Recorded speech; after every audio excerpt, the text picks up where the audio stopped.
Mga kabayan, alam nating lahat na iba na ang ihip ng hangin sa West Philippine Sea. Safe to say, the era of second-hand, legacy warships in the Philippine Navy is officially drawing to a close.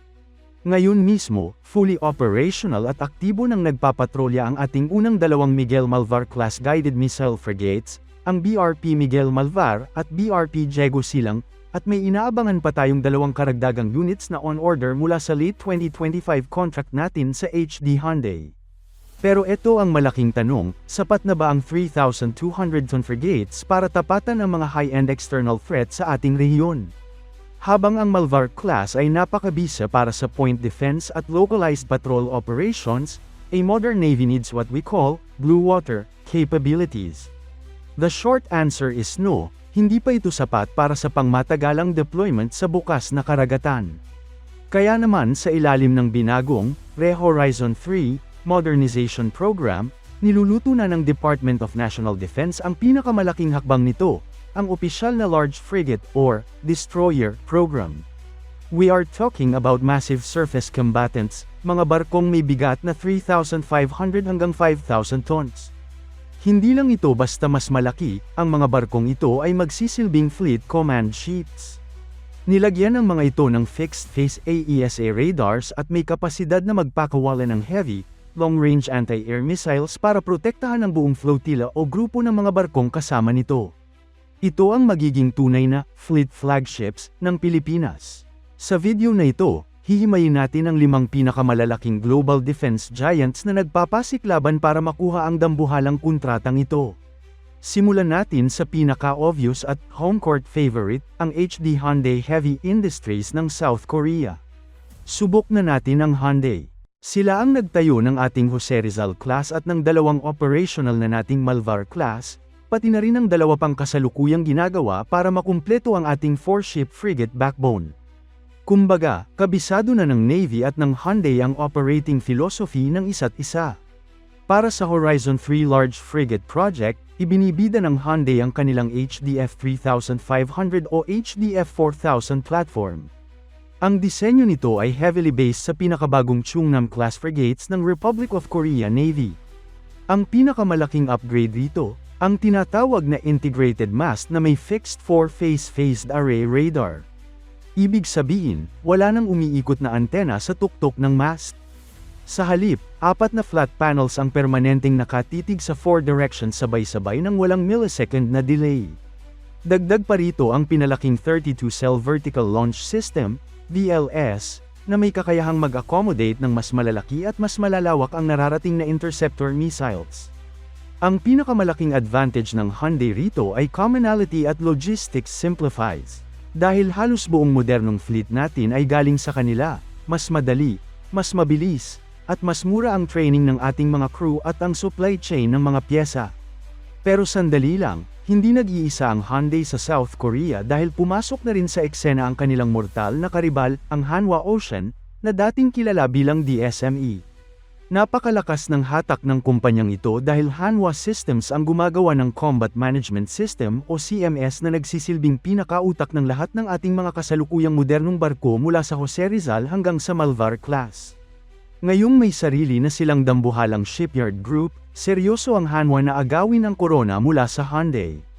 Ang iniaalok nila sa Philippine Navy ay mga platform na heavily integrated sa kanilang sariling proprietary electronics at weapons suite.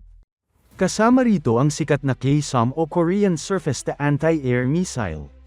Ang pinakamalaking selling point ng KSOM ay ang kakayahan ni TONJ, Quad Pack. Ibig sabihin, sa loob ng iisang VLS cell, pwedeng magkasya ang 4 na missiles. Kung gagamit ang Pilipinas ng 16-cell system na puro KSOM, magkakaroon ng barko ng 64 na missiles. Ito ay isang direct hit sa pangangailangan ng Pilipinas para sa heavy saturation defense laban sa mga makabagong banta tulad ng drone swarms, low-flying cruise missiles, o maramihang pag-atake na naglalayong mag-overwhelm ng air defense ng barko. Dagdag pa rito, maaari ni-launch package ang alok na ito kasama ang kanilang isinusulong na submarine program para sa Pilipinas. Damako naman tayo sa ating napakahalagang strategic partner sa Hilaga, ang Hapon, partikular na ang Mitsubishi Heavy Industries na nag-aalok ng kanilang sikat at subok ng Mogami-class frigate. Guys, kung pagandahan, forma, at pagiging futuristic lang ang usapan, ang Mogami class ay nasa ibang antas. Mukha itong spaceship na lumulutang sa tubig dahil sa napakaslick nitong radar-evading stealth design at fully enclosed mask na nagtatago sa OPY-2X band multifunction radar na may 4 na fixed faces. Pero ang tunay na revolusyonaryong feature ng barkong ito ay nasa loob ng Combat Information Center o CIC nito. Mayroon itong malaking circular video wall na gumagamit ng augmented reality para ipakita ang buong 360-degree view sa paligid ng barko, na parang transparent ang mga pader para sa mga operator. Sobrang advanced ng ship na ito pagdating sa automation. Isipin mo, isa itong dambuhalang halos 4,000-ton warship, pero kaya itong patakbuhin ng crew na binubuo lamang ng 90 katao dahil halos lahat ay computerized at automated. Given our deep defense treaties, ang katatapos lang na reciprocal access agreement, at ang aktibong transfer ng military hardware mula sa Hapon papunta sa Pilipinas, tulad ng 5 parating na Abukoma-class destroyer escorts, ang Mogami class ay isang highly prestigious at lethal option, bagamat kilala ang mga Japanese system sa pagiging medyo may kataasan ang presyo. Huwag din nating kalimutan ang mga bigating manlalaro mula sa Europa na matagal nang kumakatok sa pinto ng Department of National Defense at may malalalim na koneksyon sa ating pamahalaan. Una na riyan ang Navantia ng Espanya. Kilala ang Navantia sa buong mundo sa paggawa ng matitibay at subok sa gyerang air defense frigates na gumagamit ng sikat na US-made Aegis combat system. Sila ay nag-aalok ng isang optimized at customized version ng kanilang mga smart frigates. Ang mga barkong ito ay kilala sa pagkakaroon ng heavy endurance, mahabang operating range, at mataas na survivability sa malayuang deployment sa marahas na karagatan. Pwede itong lagyan ng iba't ibang kombinasyon ng Western missile systems depende sa budget ng ating bansa. Pangalawa sa mga European giants ay ang naval group ng Pransya, na may bitbit na FDI o Frigate de Défense et d'Intervention, na mas kilala sa tawag na Belhare class. Ang FDI ay tinaguri ang isang digital masterpiece. Ito ang kauna-unahang warship na idinisenyo mula sa simula na may advanced cyber defense systems na natively built-in sa arkitektura nito. Ito ay may compact, integrated digital mast na naglalaman ng makapangyarihang fail-safe-fire digital AESA radar. Idinisenyo ang radar na ito partikular para tapatan ang mga pinakamakabagong banta tulad ng mga maliliksing anti-ship ballistic missiles, stealth aircraft, at unmanned surface vessels. At tandaan natin, ang Pransya ay napakaraming iniaalok na kaakit-akit na financing packages at technology transfer program sa Pilipinas para sa kanilang naval asset bids, kaya asahan nating magiging napakatindi ng laban nila sa aspetong ito. So, kailan ba natin makikita ang dambuhalang barkong ito sa ating sariling karagatan? Realistically, isang napakahabang multi-year process ang modernisasyon sa ilalim ng Pre-Horizon 3. Ngayong 2026, ang pangunahing focus muna ng ating Navy ay ma-maximize at mapanatili ang kahandaan ng 2 operational ng Malvar-class frigates habang inihahanda ang infrastructure para sa additional na 2 Flight II ships na darating sa taong 2029, pati na ang 5 transferred Japanese Abukoma-class vessels around 2028 to 2029. Dahil dito, ang formal na bidding, pagpopondo, at pagpili ng pinal na disenyo para sa Horizon 3 Large Frigate Program ay inaasahang mag-iinit sa mga susunod na 2 hanggang 3 taon habang tinatapos ang mga paunang requirements.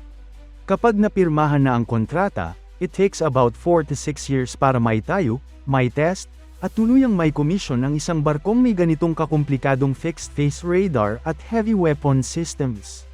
We are looking at a realistic timeline of 2033 to 2036 bago natin tuluyang makita ang unang true heavy flagship ng Pilipinas na magpapatupad ng ating soberanya sa ating mga exclusive economic zones. Sino sa 5 contenders na ito ang sa tingin ninyong pinakakarapat-dapat at pinakapraktikal na magdala ng bandila ng Pilipinas sa bukas na karagatan? Is ito ba ang subok na Hyundai, ang tech-heavy at quad-pack capability ng Hanwha, ang spaceship-like at ultra-automated na Mogami ng Hapon, o ang advanced digital platforms mula sa Europa tulad ng Navantia at Naval Group? I-comment ang inyong mga opinyon sa ibaba at pag-usapan natin yan. Don't forget to like the video, share it sa inyong mga kakilala, at syempre, mag-subscribe para sa mas marami pang updates ukol sa modernisasyon ng ating sandatahang lakas. Hanggang sa muli, Mga kabayan, mabuhay ang Philippine Navy at mabuhay ang Pilipinas!